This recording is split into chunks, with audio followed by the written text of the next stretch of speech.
Thanks for having me. So Nathalia Rus, founding engineer at Private Collectors Club, which is a recent startup that I co-founded with my mentor, Jeremy Handel. I've been coding for quite a couple of years now, not too much, but I've been extremely lucky to be exposed to great minds in tech and having had an incredibly talented mentor.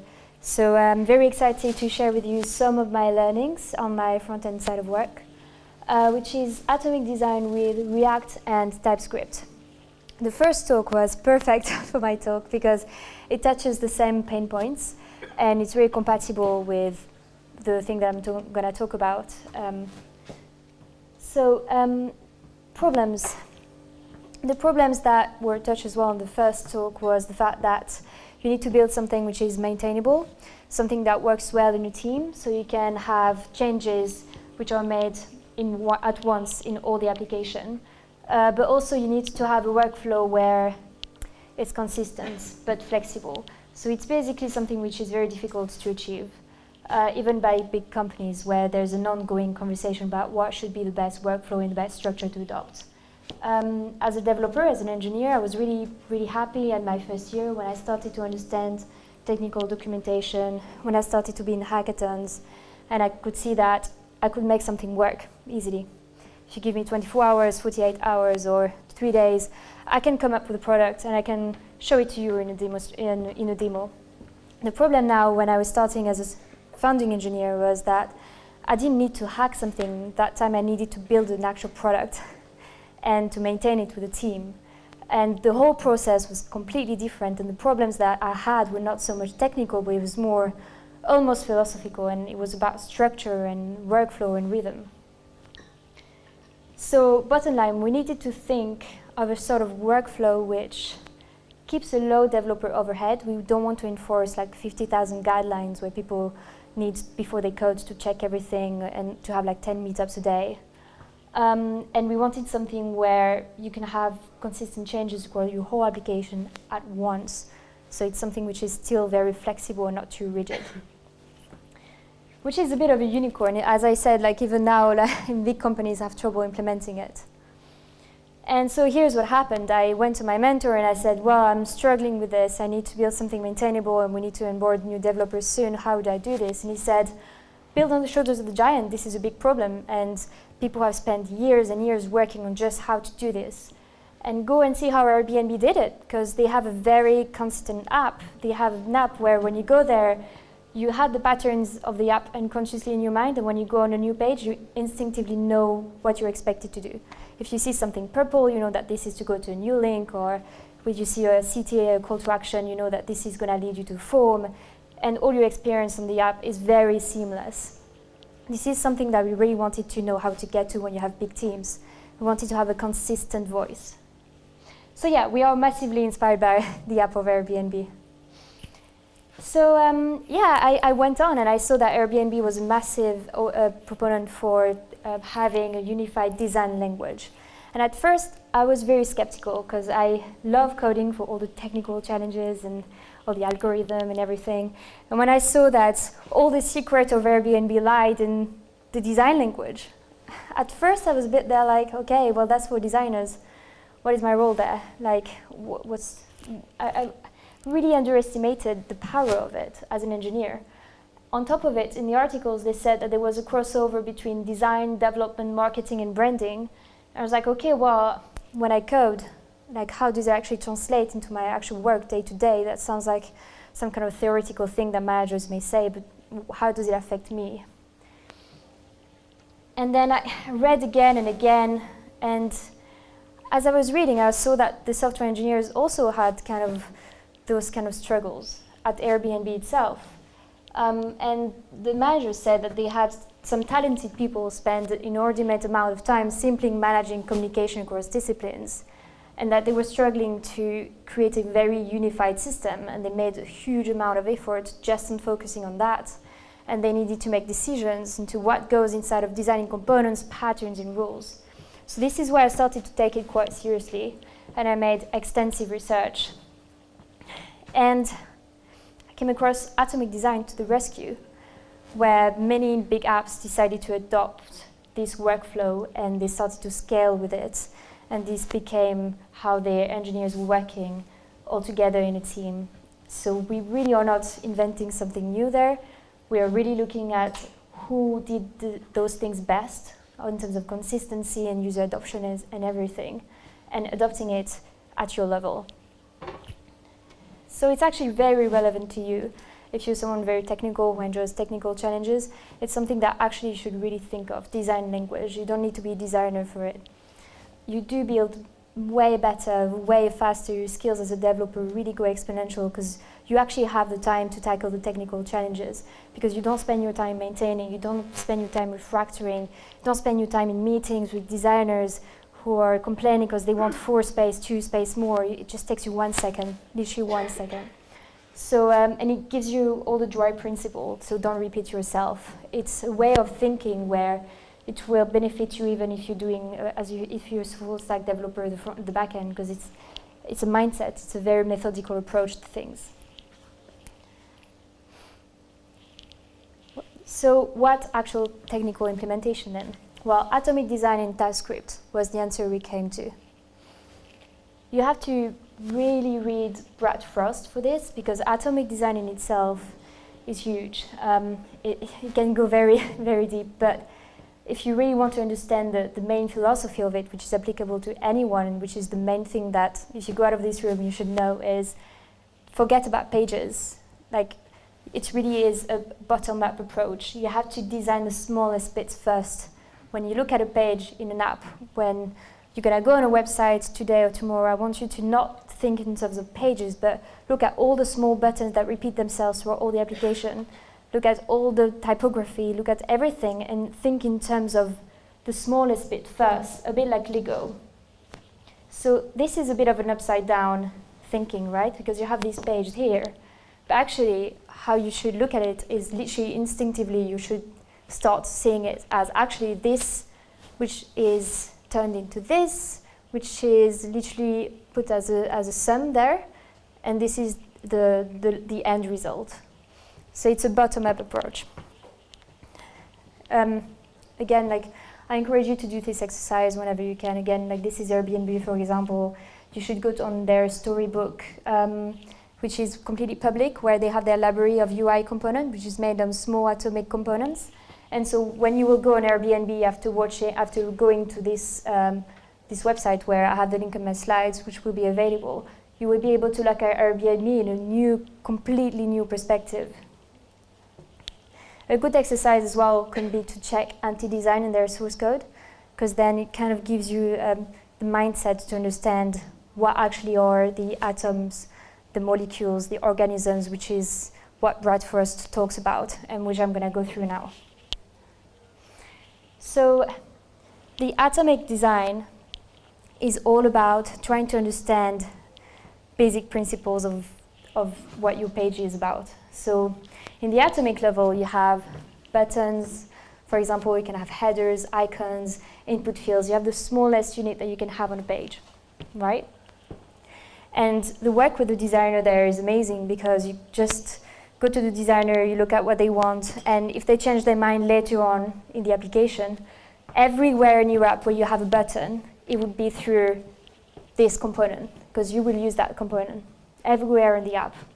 So if the designer says, actually, I think it's better green, or it's better with this margin there, there's only one small bit of line that you need to change, which is in that centralized file.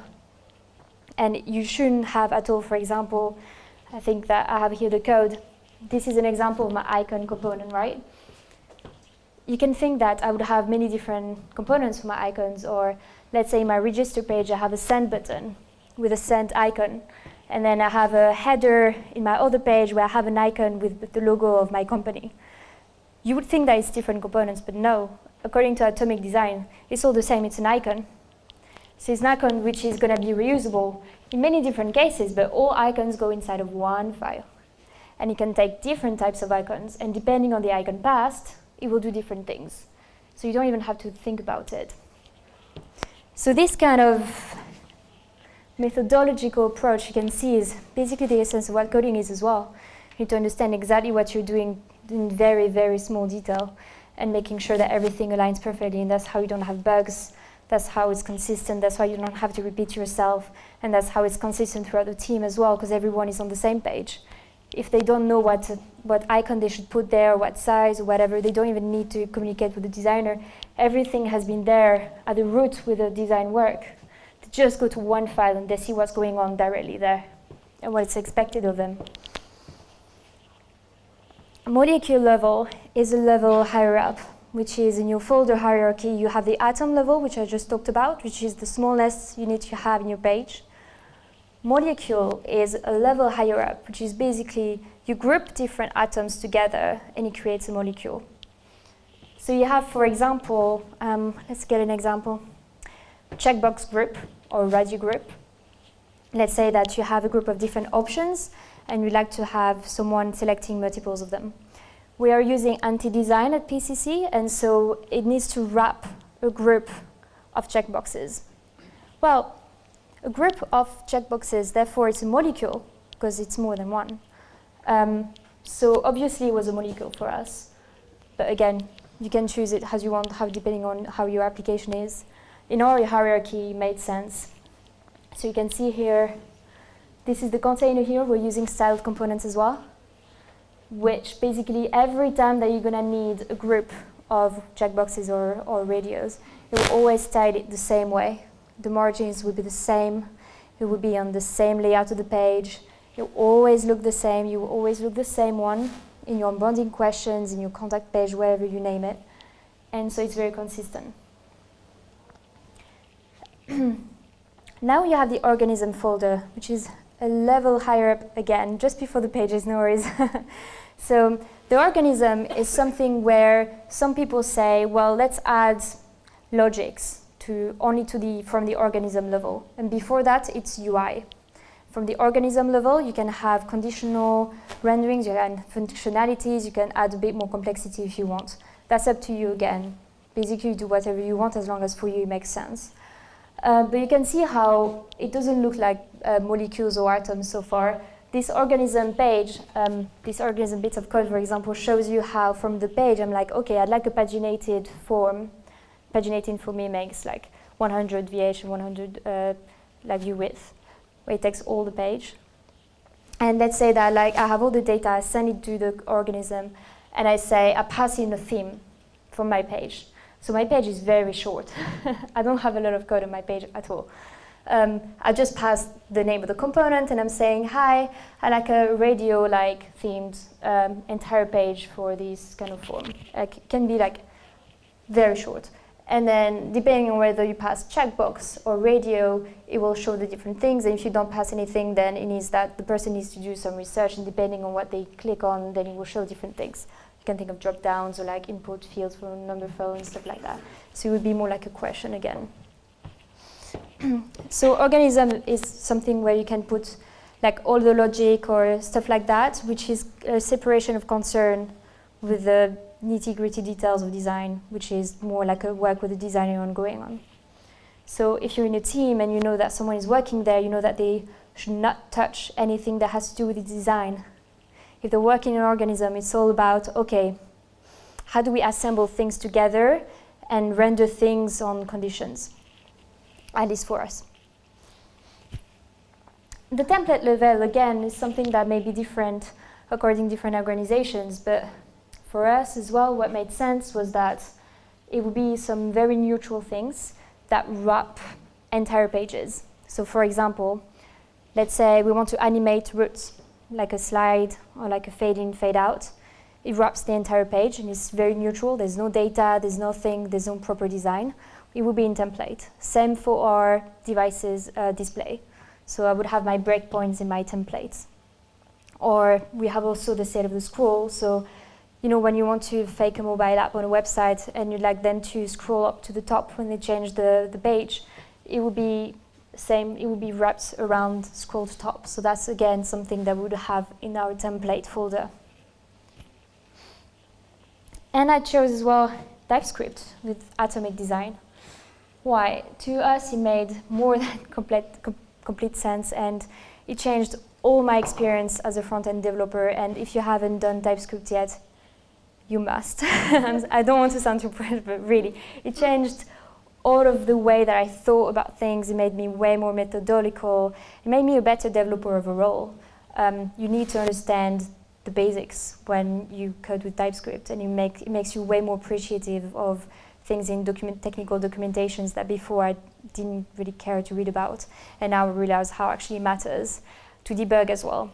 So, and to me, TypeScript and atomic design really are hand in hand if you're in that mindset of working consistently and having trust between your developers, because it ensures, atomic design ensures that developers are all on the same page to atomic levels, while TypeScript ensures developers are all on the same page, just in another place. To a deeper level, everything needs to be defined and expected. So you have types and you have definitions. And therefore, you have more control out of what comes in and out of your atoms, molecules, and organisms. And therefore, you can be sure that if someone in your team was not doing something that they should have done, well, they had to correct it because it shows an error straight away. You don't need to do it runtime. So I don't have the time to do an entire talk on TypeScript. This is just to kind of make you want to learn more about it, so you'll do it on your own right now. But basically, JavaScript is dynamic typing, so if you say const hello world, and then you will use it somewhere else, you don't need to say what you're expecting out of a hello world. You don't need to say if you think there is going to be a function or a string or a boolean. It's very flexible.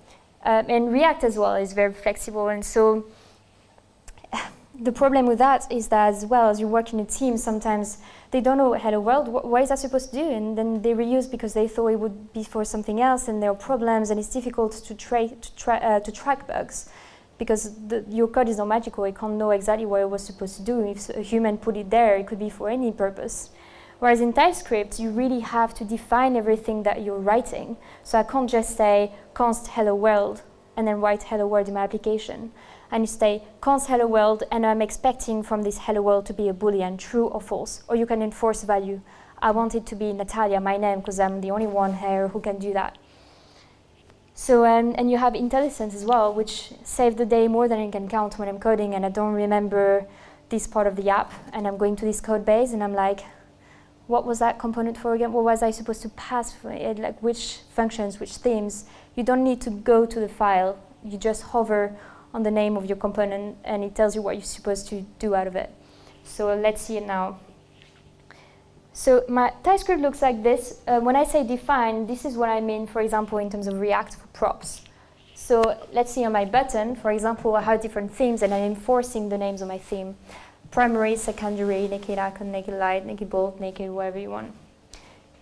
Well, if a developer came in, right, or if I came in and I completely forgot about those themes, well, I can't just invent a theme thing like, oh, I think it was lighten, I think it was black, and then it throws an error and I'm not sure why. Like, it tells you it must be one of those themes.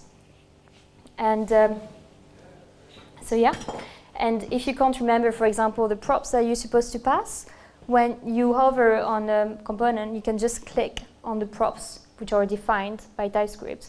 It leads you to the file where everything is really clearly laid out, and you know exactly what you're supposed to do. So you can be sure that there's no communication problem because everything is there, and if the person did it wrong, it would just not work. Straight away, it would tell you why. When I say that it tells you why, this is how it would look like. So let's say I have this button and I want to pass the theme hello world. Doesn't work. Straight away it tells you, hey, it doesn't work, I'm expecting one of those only.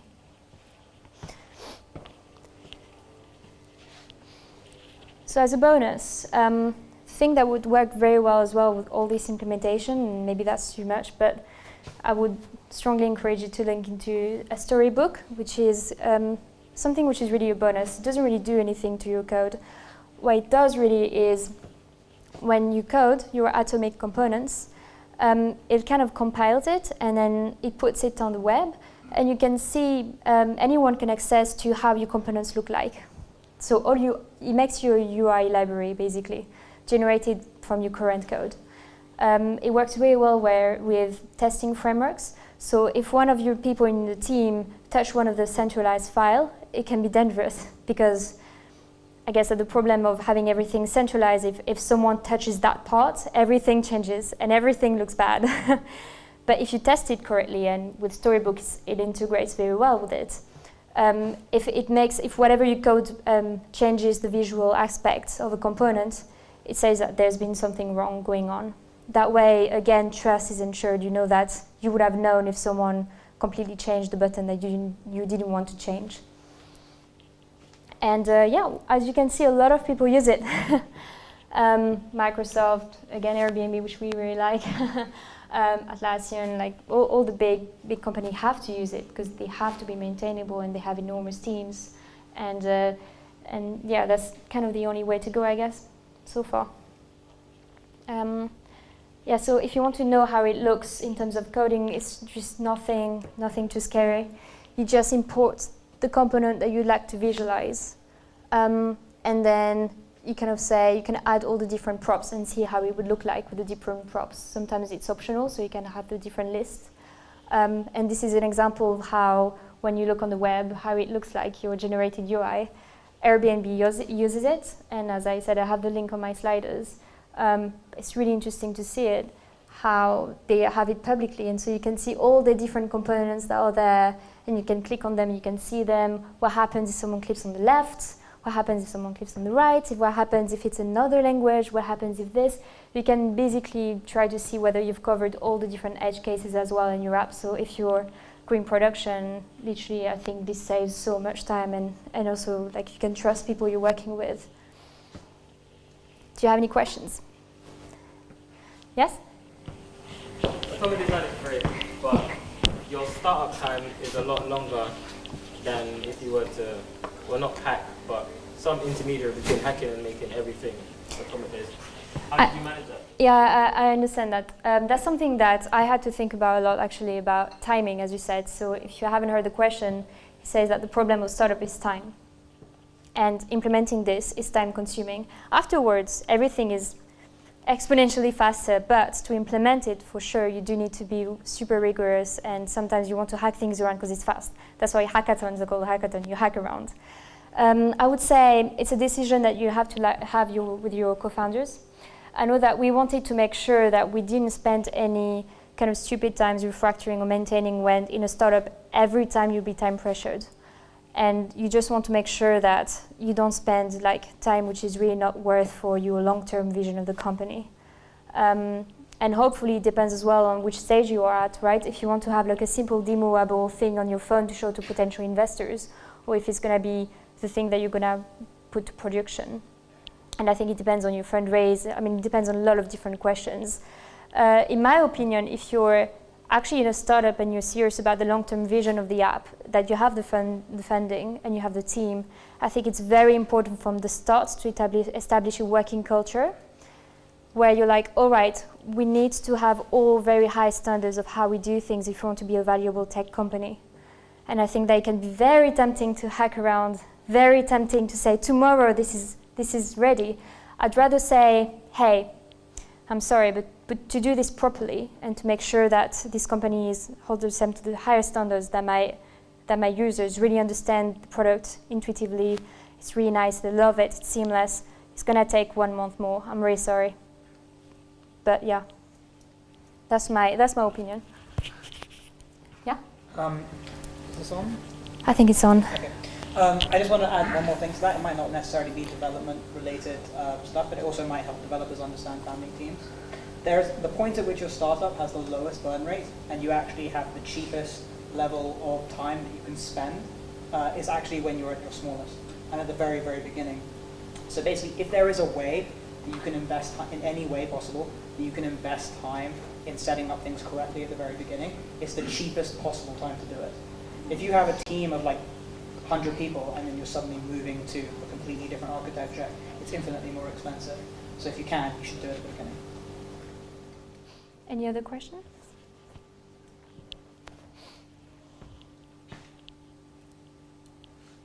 Okay, well, thank you. Thank you. I'll give you the, I'll take this home.